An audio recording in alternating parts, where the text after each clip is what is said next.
out, and then I think they played Clay, and that was one of them things where they played Clay and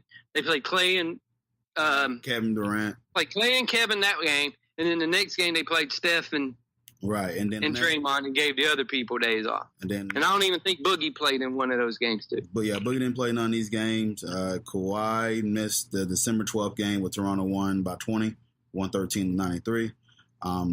Just threw that in there because I know regular season and playoffs are totally different. They don't count right now.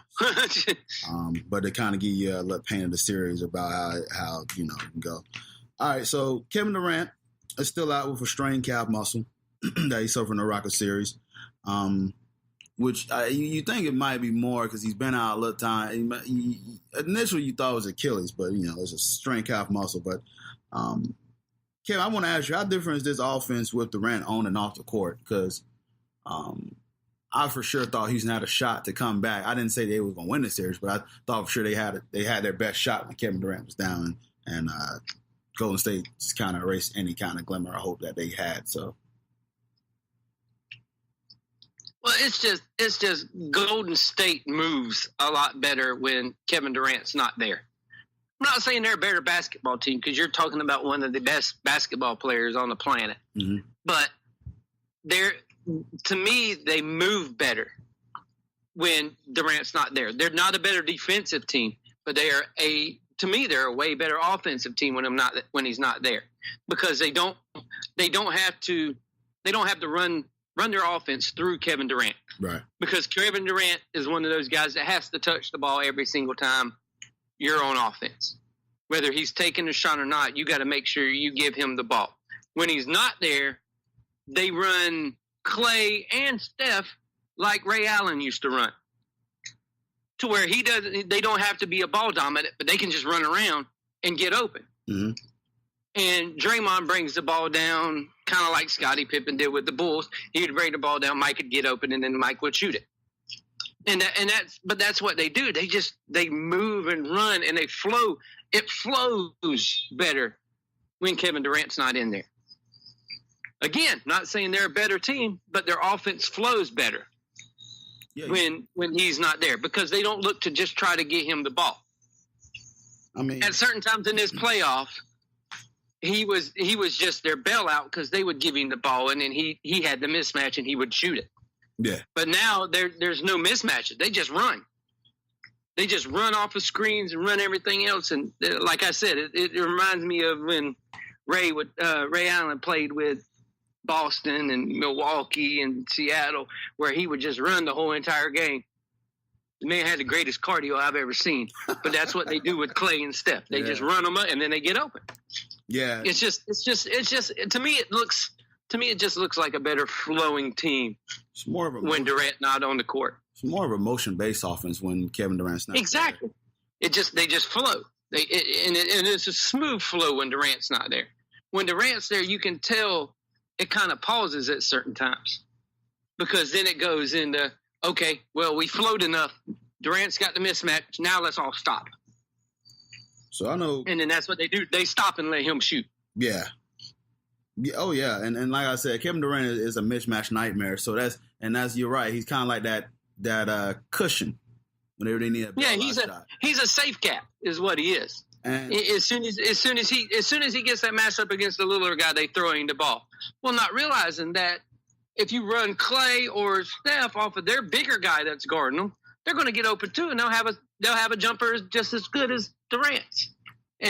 But they stop. As soon as he gets that mismatch, they stop. Mm-hmm. If you ever watch them, they'll just stop what they're doing and they'll spread out and then let Durant go.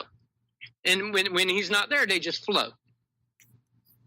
And Draymond's that ultimate power forward, small forward point guard that you have in this type of situation who got all them guys that can shoot around him.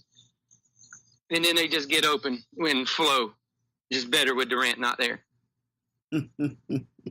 Plus, their role players have been crashing the boards, getting rebounds, getting putbacks, getting open off of those pick and rolls because everybody's so concerned about the flow that you got between Clay and Draymond and Steph that you forget them, and then they just roll to the basket, and Green's been finding them consistently.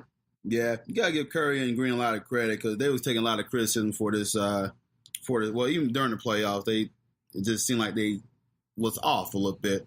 And of course, it's what you do in NBA Twitter and in social media. It's what you done for me lately. But Curry in this Portland series, 36 points a game, man, 8 rebounds, 7 assists per game. Like he's like, hey, hello, I'm still that same dude. Don't poop my name over here, man. So give him a lot of credit. With what and that's what they done. This is a team that won 73 games without Kevin Durant. So. I mean, there's still a talented team. You know what I'm saying? Yeah, it's what kills me when people talk about it. I'm like, look here. I'm like, this team still won 73 games and they didn't have Durant. I'm like, this is that team. Actually, I think they're a little better because I think some of their role players are a little better. Mm-hmm. But I'm like, this is the same team. And y'all just completely are like, nah, Houston's going to beat them because Durant's not there. What the fuck are you talking about? Houston couldn't even beat them when Durant wasn't there. Yeah. I'm like, come on, man. Y'all give these people zero credit. Hey, making sure they're getting credit now. So on the flip side, on the flip side here, Kevin Durant has been very vocal on social media. And, of course, he went back at it again with Chris Broussard. There's been a couple of posts. That was hilarious. That was pretty funny. But it's just like it just make you wonder, man. Like why is Kevin Durant responding to these people during a postseason run, bringing additional distraction when your guys are playing pretty well? And yes, they know they need you. Even Steph said, "Listen, they're always as a story. They always try to split us up." But I was like, "Listen, just as much, we need Kevin. We like to have Kevin on our team, and we need this guy." And yes, it's the same thing. He'll tell you that he needs us. And that's the thing. Everybody try to split us up because they know that he's a free agent. So, and he was very candid and real about it because they asked him about it, and you appreciate stuff. But what's your thoughts about this whole Kevin Durant stuff, man? Well, Kevin brought this crap upon himself. Kevin brought a lot of stuff upon himself where he just kept yapping about being a free agent and all this stuff, and he keeps taking questions about it. And then he goes at people who say things and stuff. Like I said, just the same stuff with the Giannis thing and them talking about that. Leave it alone until you're done playing for the season. Once you are done playing for the season, say all the crap that you want to say. Just shut up. Keep your mouth shut. Keep your head low and play ball. Especially when you're injured and the team is doing well without you. Because you know what they're all going to be naysaying. Yeah. That they don't need you, they don't need this, they don't need that, they don't need this, and they don't need that. And we all know the NBA players have a huge, gigantic ego. They want their ego stroked instead of telling them, well, they don't need you. They'd rather have the ego where they're going, oh, they need you, buddy, don't worry about it. They want that. But when somebody starts stroking it or somebody starts saying they don't need you the other way, then that's when you see him snap back at people and everything like that. Just let it go. Don't even answer the questions when they say it. Freaking do God darn Marshawn Lynch. No comment. I'm just here so I won't get fined. Yep. Just say so. Just don't worry about this kind of stuff until you are done playing basketball. Or you're done playing whatever sport. I don't care what sport it is. Don't answer no questions about what you're going to do next season until your season is over with. Yeah. That's all you have to do. But these guys have that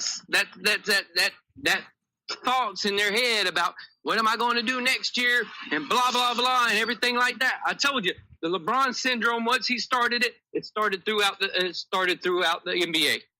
And I call it the LeBron syndrome. Because really, did this kind of stuff ever happen before that first announcement? No. And exactly. And there it is. It's called the LeBron syndrome effect. The LeBron syndrome effect, and of course, social media is out there now more than ever. So it's affecting a lot of things. As soon as he did his stuff, boom. The floodgates open. That's why there's drama around NBA all season long. Even in off season, you hear drama. It's just ridiculous how crazy you can hear something and you're like, oh, well, there we go again. Lakers drama, Magic Johnson drama. Oh, there it is. Just all this. We ain't gonna go into that. But here's the big thing, and I know this is gonna sound bad, but here's the big thing. This is a black people sport. Mm-hmm. A lot of the people that are doing media and stuff for the NBA are old white guys. The NBA is turned into a black guy looking out for trying to help the black movement and everything like that. And some of these old white guys just don't let shit go in the media. So instead of letting them do what they want to do, they focus on all the negative, on all the stuff that these guys do during the off season, saying certain things to the media, saying stuff like this, instead of looking at the good that they are doing now. Yeah. Because a lot of these guys, no matter what they say, what they're doing and everything like that, I've seen a ton of work that these guys do in their community. You see a ton of work that LeBron opened up a freaking school for people to go to. They do a lot of good, but that's not the focus on this stuff. The focus is on, look, these guys are the me generation. And it's a lot of older white people that are doing the media and such are trying to spin it in a different route. And I'm like, come on, man, just let the guys do what they want to do. Leave the questions about what you are doing next year till, I don't know, next year. Just let them play ball and let them do the stuff that they're doing and let them go. Just leave it alone. All right. So I know we talked about role players. Damn old white people. Role players. Which role player for the Warriors stepped up to you personally this season? Which one of the role players? Oh, dang. In the playoffs, the role player has been that big talk Looney. Looney has stepped up amazingly for the Warriors so far in these playoffs, especially with Durant going down and everything. He stepped in, he's gave them good minutes, and he's done very well. Look at that. Great minds think alike, because I said the same thing. Gave him a solid 20 minutes per game. Oh, look at you, just copying off of me. 7 points per game. That's why I go first. And that's why I let you win first. And had 5 rebounds a game. And actually, when Kevin Durant went down, his minutes up to 27. And just the timely rebounds he got, especially in game 4, in the Portland game where they was trying to, close them. They did close them out. But Portland just trying to make this run. And this dude was just everywhere grabbing boards. Against a still solid, front line of Portland. I know they missing Nurkic, but they still got Cantor and Leonard and all those that can get bored. So for him to go ahead and take advantage of that and play his minutes, a lot of people was questioning about the Warriors bench at the beginning of the season. Now they're not a problem anymore. Now that you coming off because they fresh, man. Yeah, they're fresh. Him coming off them pick and rolls and with Draymond playing the way he is and seeing him open on everything, they're just playing well. Yeah, it's Quinn. They continue to roll. Exactly, Quinn Cook is playing well. So is and then possibly I think DeMarcus Cousins. They said they're gonna bring him off the bench, give him a little scoring punch. So I mean, there's. Can you imagine going? Yeah, we're just bringing in DeMarcus Cousins off the bench. Yeah, no big deal, right? No big deal. We're starting Andrew Bogut. Don't worry about him. We'll bring Cousins off the bench for about 15 minutes a game. Yeah, you'll be all right. So, what is the significance of DeMarcus Cousins off the bench? What a luxury. So, here are some of the teams that you suck, Golden State. Oh no. Here are some of the teams that did a three-peat. And I'm just going to start back in the 90s. I mean, we can go back to the 50s, because there's some. That, Bulls, Lakers, Celtics have done it. Yes. Who else has done it? So, yeah, you got the Celtics, Bulls, did it twice, Lakers, and all the way back in the 50s, the Minneapolis Lakers. So yeah, the 17 and 19. It's not been done many times. No, it's not been done. Miami had their chance to do it. They came close. Yeah, don't remind me. He's like, don't remind me. And then so I got the Golden State Warriors between 17 and 19 with a question mark. We'll find out. But what coming to you? What's the name of a three-peat? Oh, it gives you that. It gives you that look. That look, we were